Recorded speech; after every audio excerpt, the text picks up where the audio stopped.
So welcome to another, let's say 10-minute preset where we're going to build what you heard in the intro there, which is an auto freeze preset. So I was playing a lead line and then freezing low notes. So I was making an ambient kind of pad below and then soloing on top of that. It's a lot of fun in any case, so let's get started. Quick build, we'll put our preset together. So an in and an out. We'll hook those up together. And then we're going to build our lead tone below. So an amp, a cab, a delay after that, and a filter block in front, which is going to be our clean boost. And then for our parallel blocks, which are going to be above, that's where I guess the magic happens. So we're going to put a volume pan up on top. We're going to put our second delay just here. We're going to put a reverb block up there. And then we're going to put a plex delay at the end. And there we go. We'll get to that in just a second. So for our lead tone, we're actually going to use the singing lead preset that I made, and I'll link the video up here. I'll recreate it really quickly here, but we'll get to the meat and potatoes of the build, which is basically this parallel chain up here, which is going to be doing the freeze work. So we'll link these up. Go up here. We can link through all of these by going from the first block to the last block, and then we head back down here. As we're in parallel, all these blocks will have mix at 100%. You can set your bypass mode to mute out or whatever the mute that you want to set. Delay, mix 100%, and our volume block at the start. This is just a volume on and off. You can set this to an expression pedal, for example, which makes this preset a lot easier, but we like a challenge, so we're going to try and make this with the pitch follower. And the logic behind this is that when we play, say, a low E chord or some of those lower notes as a chord, it will give us like a synth-like pad that will then freeze. And then when we play our solo line, it will keep repeating that, it will freeze that below. So the secret here is in the pitch follower. A quick thing before we start, we'll double check it's set up correctly. Click on controllers, and under tempo pitch, make sure that under pitch, your source is set to your guitar input. In my case, it's input 1. It probably is for you as well. So if you set that to input 1, we're good to go. Okay, so we're going to set the modifier then on the volume, and we're going to set that with a right click, source to pitch follower. And the idea here is, I'll just play quickly so you get to see. When I'm playing a high note,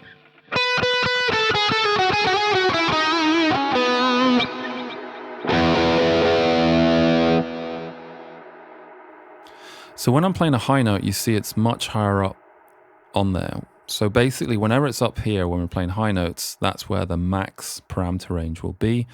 And then the lower notes will be down here. So in this case, what we want is when we're playing a low E chord, I'll play a low E chord. i.e. when it's all the way down there, we want the volume to this path to be open. So we'll set the minimum to be 10. And the maximum, i.e. when we're soloing, to be 0.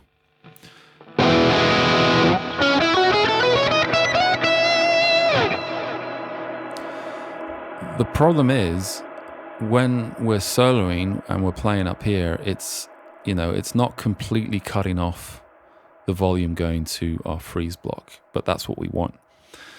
So the way to do this is that we set the scale to 10, and we get this sharp line instead. And we also set the mid to 100%. It brings that to there. And we can set the offset to 100% to pull it back even more. And this means that when I'm playing an E chord, I'll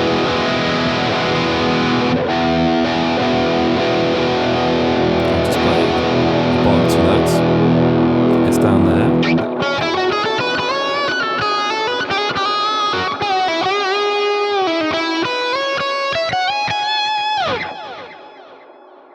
And when I'm soloing, it's playing up there. The only thing to be wary of is that it's quite sensitive. So when you're playing low chords, just play simple power chords. It does work when if you play a bigger chord, but it can sometimes glitch out, and then the quality of your freeze or hold note is not the same. We'll set attack and release to be 0 here, and we'll be using these same settings in the following blocks. So for our delay block, we're going to be using a digital mono and we're going to be using the same modifier, but on the feedback knob. I've already set it up. So on the modifier knob, pitch follower, we'll want a minimum of around 48%, a maximum about 73%.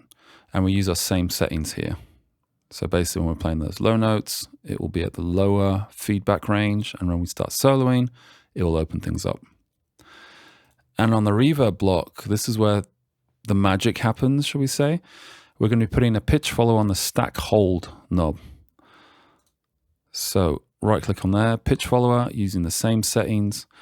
The only difference here is that on the release, we're going to set this to around between 500 to 700.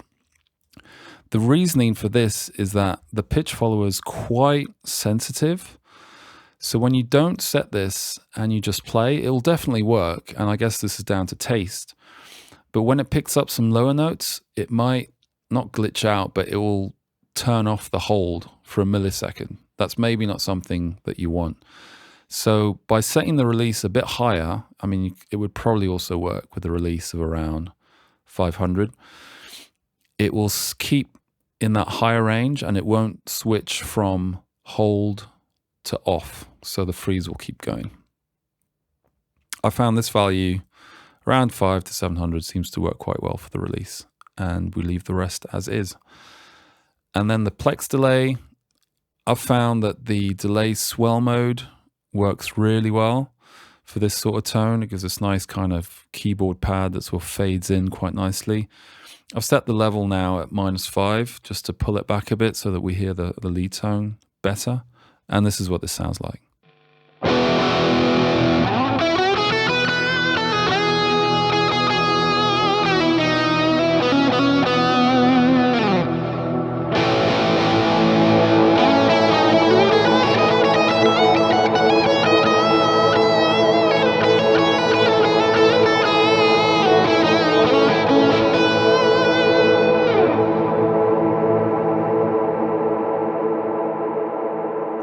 And the cool thing is the freeze will fade out as well afterwards. So it won't go on indefinitely when you've stopped playing. And you can tweak that more with the decay time on the Plex delay, for example, how long that rings out. What you can also do on the Plex delay is to switch things up to get different sort of ambient, diffuse kind of tones. We'll try the Econo Shimmer, for example, and see what that sounds like.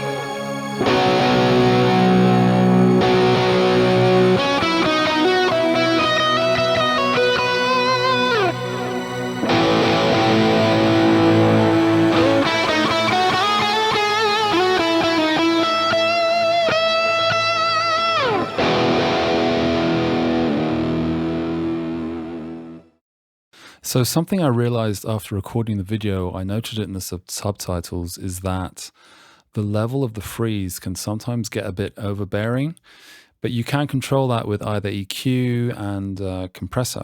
So what I've done, or what I tried afterwards that actually works really well, is a compressor block at the end.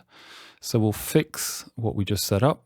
We'll get rid of this link and we'll add our compressor block just here. We'll link those up and then it'll join back to the main signal chain over here. For the compressor, we're going to use the Studio FF compressor. Just make sure auto makeup is off. We can leave the level at 0 and you can set that to taste, and you can also set the threshold and ratio to taste. And now this is what it sounds like.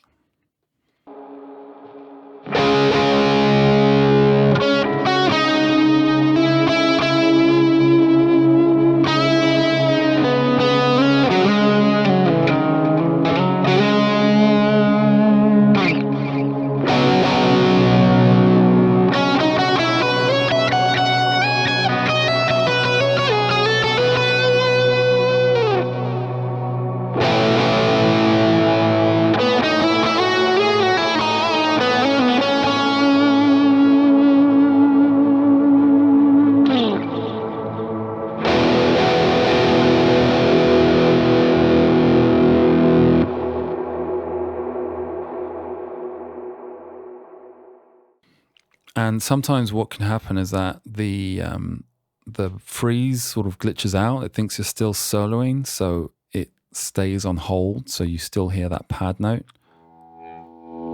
And the fix is just to hit a low note to reset the pitch so that it knows that, hey, okay, we're turning off the hold now. So there we go. There's a lot of fun things to do with the pitch follower, and to get some quite interesting kind of ambient freeze-like tones that surround your usual playing. As said, this is a lot easier to do with either an expression pedal, or if you set up one switch to be sort of like a one switch expression pedal, and which you can do with a controller. I'll go through that on another preset in the future, but to keep things short, we just looked at the pitch follower to control this.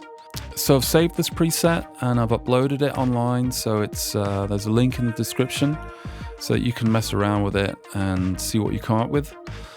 Leave comments, suggestions, ideas below. Always love to hear what you think. And if you like this kind of content, please drop a like and subscribe. Thanks.